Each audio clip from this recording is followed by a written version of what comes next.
Hello, this is Louie Diaz, one of the co-news directors here for KHTS News in Santa Clarita. I cover a majority of the breaking news and feature stories, some of the feature stories that go on here in Santa Clarita.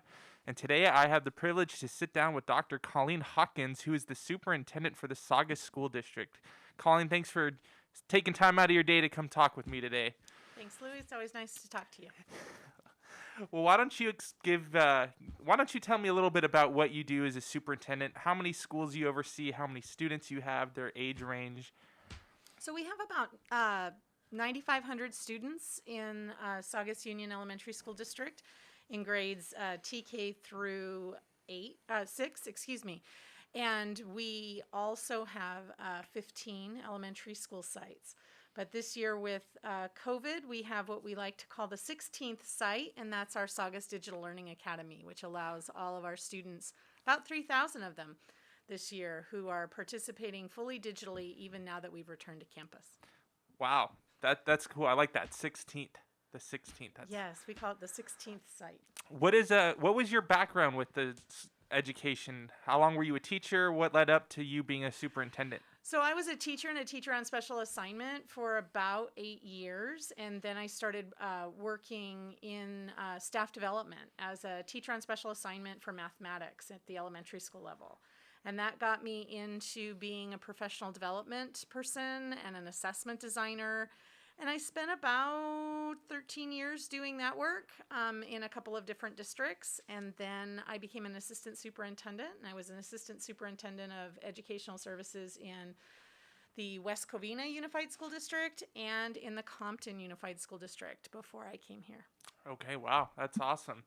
So with all your background in school, everything has all been in person, I'm assuming. Mm-hmm. So when COVID hit and everything was rapidly forced to shut down and switch to a virtual setting, that was probably all new to you. And for a majority of school teachers, how were you able to handle that change and get everyone on board smoothly and figure out a way to help keep these kids getting the education that they needed? Well, the first thing is I have an excellent team that I work with my cabinet, my administrators, and my teacher on special assignment team. And so when we were under the impression that it was a 3-week shutdown, we were prepared with some paper packets and a little bit of online learning. But quickly it became clear that we were going to be in this for a little bit more of a long haul, and we began to address it through how could we do some digital instruction. We learned a lot during the remainder of the 1920 school year, and then we began the 2021 school year with a really reformatted plan where we had actual live synchronous time with the students as well as what we would call our asynchronous time with the students. And so it was really through the use of that team and us having a solution-focused mentality.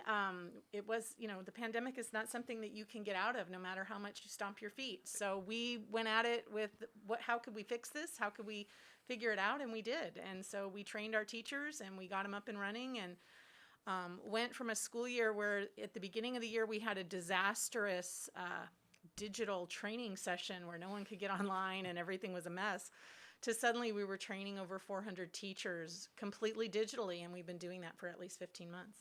So you kind of touched on my next question here a little bit. It sounds like some of the struggles you had were the online platforms, getting the students and teachers all on board with that. Mm-hmm. What were some of the benefits? Were there any benefits that you saw from the virtual learning that you're glad that you can take away from the experience, even though it was something that was unplannable until it actually happened? I think the digital pieces that we would probably keep are the things where we can connect with students much easier than we could by phone. Mm-hmm. You can actually see a student, you can engage with parents. I think one of the real positive things we saw for families was our ability to do parent-teacher conferences and have parents not have to take off work early and travel all over the place. They could do the conference virtually, and we became very adept at that. I think for the students, they've learned a lot of collaborative tools. They've learned how to use a lot of collaborative programs and pieces of software where they can video themselves to explain their thinking and their understanding of something. and share them with people. They've also learned a lot of the 21st century skills that we talk about. And then I think our teachers have learned how to use technology to deliver curriculum in a way that they've never done before, and that I don't think they would have done had we not been all forced into this option. Yeah. For those of you just tuning in, this is Louie Diaz, co-news director here at KHTS Radio. I have the honor to sit down and talk to Dr. Colleen Hawkins, who is the superintendent for the Saugus School District. We're talking here in studio about the last year and the struggles and benefits that COVID had on the students and staff, not only the Saugus School District, but just Santa Clarita in general. What would you say was the age group that may have struggled with not being in class the most? I think for us, it was our youngest students was the hardest for us instructionally, because there's so many things with learning to read and write and compute that are done hands-on, that you're witnessing how the students are engaging with books or the tools in order to adjust the things that they're not telling you that they don't understand out loud. And it's very difficult to do that using digital tools. I think for the kids, probably the hardest part was some of our older students, and I know in speaking with Mr. Coleman from Hart Union, it's that socialization piece that's so hard, the kids not being with their friends. When our kids returned to campus, even when it was for 2.5 hours at the first time, that was the thing they loved the most, was being with their friends. How much do you feel that one student seeing their co-student or friend achieving in a certain area affects them as a learner?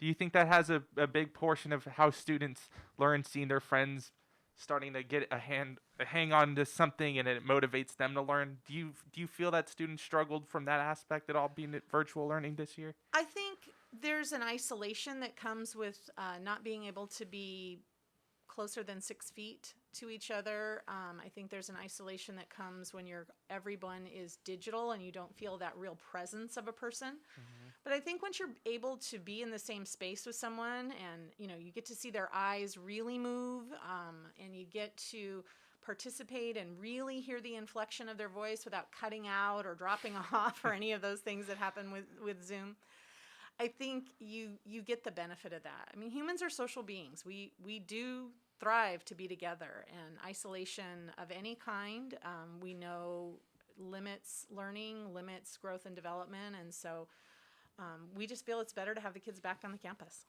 How are you guys managing to keep all the kids socially distanced while on campus? Because kids like to interact with each other. On the playground, they want to form a 4-person train and go down the slide, or run around and play tag or whatever. How are you guys keeping the students separated and complying with all the health regulations that the county has in place right now? We do a lot of review and reminders with the students.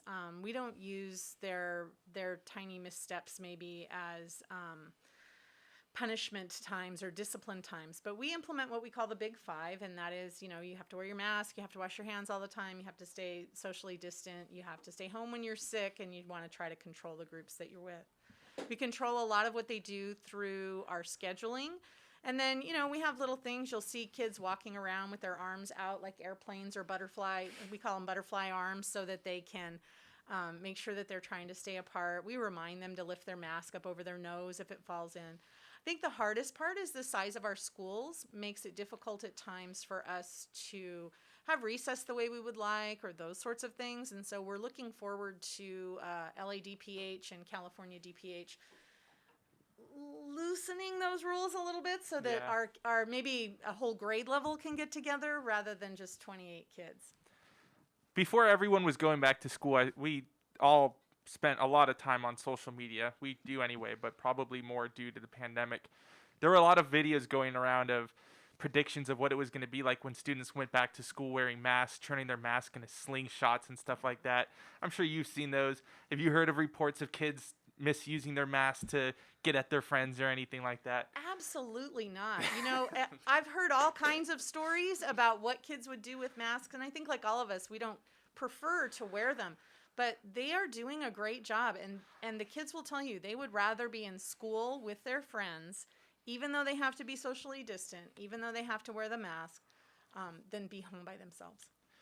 This is Louie Diaz with the KHTS News team sitting here with the superintendent of Saugus High School, talking about the last year and what's to come here in the Saugus School District.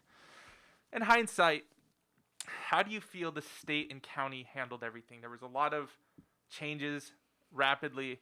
Some people were finding out things through Twitter before they were finding out personally. How do you feel the state handled everything? What would you have liked to see differently if you were to change anything? Yeah, I think it's real easy in hindsight to sort of Monday morning quarterback how someone responds to a crisis, and a 100-year pandemic is really something that is unprecedented for anyone to have to deal with. It's challenging as a superintendent to make sure that everybody in the age of social media that you mentioned before hears things in the appropriate order, because it seems as though the minute you tell one person something, everybody knows about it via social media. So it makes it difficult. I think there were times where what would have been nice is to hear something on Thursday when all 80 LA County superintendents met with the health department. To have that information that we heard on Thursday be the same information that was going out on Monday from the state. But we recognize that there are things that change, there are decisions that change. It's a very large state with a lot of bureaucracy in between. And so we've become at the local level just masters of adapting. So it's May, what is today? It's May 6th. Yep. School has about 1 month left until we all get to break for summer. What's next for the Saugus School District for the following year of summer school and just the new year of full, just regular scheduled schooling? What's next for you guys? Well, each of our school sites is currently preparing for our 6th grade promotion. And unlike last year, we're going to do those in person on campus. They'll be a little different. And each of my principals is working really hard to make sure that that's a special moment for our students. And then we are currently planning for the reopening. SB 98 says that we go back to school in the fall, 5 days a week, full-time, whatever our previous instructional minutes were. Digital learning isn't necessarily part of the equation anymore, although LA County has indicated that some of the social distancing and things with the Big Five will be involved. So we're planning for that, and then ever hopeful that maybe in the next 3 months that'll change. So we're gearing up, making sure we have staff. We're hiring some intervention teachers right now and some instructional assistants to help with intervention. We're considering extending our school day by about 30 minutes, and that's a real exciting feature for our students as well, to provide intervention and enrichment for students. And then we're also looking at taking what we learned. You asked earlier about digital learning. We're taking our Digital Learning Academy and making it our independent study program. And so we're right now taking care of all that. And then we're very excited. You may have heard we had to close our child development program during the pandemic due to financial issues with not being able to have enough students in the program to make it cost effective. We're super excited, did a presentation on Tuesday night for the board, and we're going to be able to reopen it in the fall, so we'll have that. So as the years progress, do you feel that this virtual learning, the online learning, is always going to stick around in some way or shape or form for the Saugus School District, or do you think it'll eventually dwindle away and just become a memory of the past? I think the digital age and digital learning is something that we're in, and if people want it and we're able to provide it and it's a good learning environment for students and staff, I think why not provide it? In today's society with charter schools and private schools and home schools and people moving around the country so readily, you see so much choice out there, and I think a public school would be silly to not keep up with that innovation. Well, Colleen, thank you so much for coming in and speaking with us today. For more information on all stories that have to do with schools, for example, the promotion of the 6th graders from the Saugus School District into their new high school and junior high areas, stay tuned at hometownstation.com. Follow us on social media at KHTS Radio, and keep your radio dials tuned to 98.1 FM and AM 1220. Again, this has been Louie Diaz, co-news director, here with KHTS Radio.